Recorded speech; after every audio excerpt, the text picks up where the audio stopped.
Jaunā biblioteka noteikti tiks pieminēta nevienā grāmatā, taču pati svarīgākā grāmata par šo ēku iznāks nākamā gada janvārī, un to ir sarakstījis mans šī vakara kultūras dīvāna viesis arhitekts, bijušais Rīgas pilsētas arhitekts, arī diplomāts Jānis Dripla. Labvakar, Drips kungs. Labvakar. Kāda ir sajūta? Sajūta šodien ir vienkārši lieliski. Mēs svinam patiesu svētkus, bet tie svētki ir uz nākotni vērsti. Tā māja ir mūsu gudrībai un lietošanai.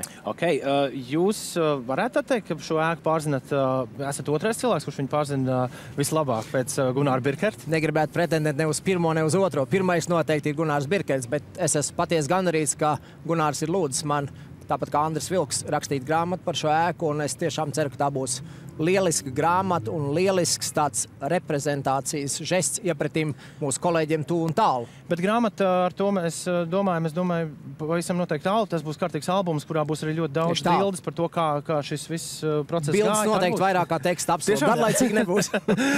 Labs ir, šodien jūs šeit jau uzkavēties vairākas stundas. Kas šeit ir noticis un kāda ir atmosfēra? Vispirms 12. mēs teicām paldies visiem, kas ir būvējuši šo ēku, kas ir projektējuši šo ēku. Arī tai ierēdniecībai, ko nekad neslavē. Bet šoreiz Andris Vilks teica, man ir jāsaka paldies arī ierēdņiem. Viņi kaut ko ir darījuši, mēs ēku esam dabūjuši.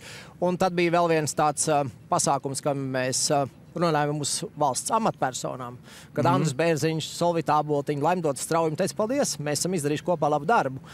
Tas bija patīkami, ka daudz ārvalstu viesu, tā skaitā viņas karaliska augstība, Nīderlandes princese Florentīna. Brīnišķīgi, brīnišķīgi. Man ir jāsaka jums liels paldies. Mēs sakosim līdz informācijai. Janvārī noteikti būs arī liela grāmatas atvēršanas svētki. Grāmata Latvijas Nacionālā biblioteka, arhitekts Gunārs Birkerts. Gaidīsim mēs, Jāni, to ar nepacietību. Uz atvedām vēl viens jautājums. Sākumā taču bija Stikla kalns, un pēc tam tas pārtapa Gaismas pilī, vai ne? Tieši tā.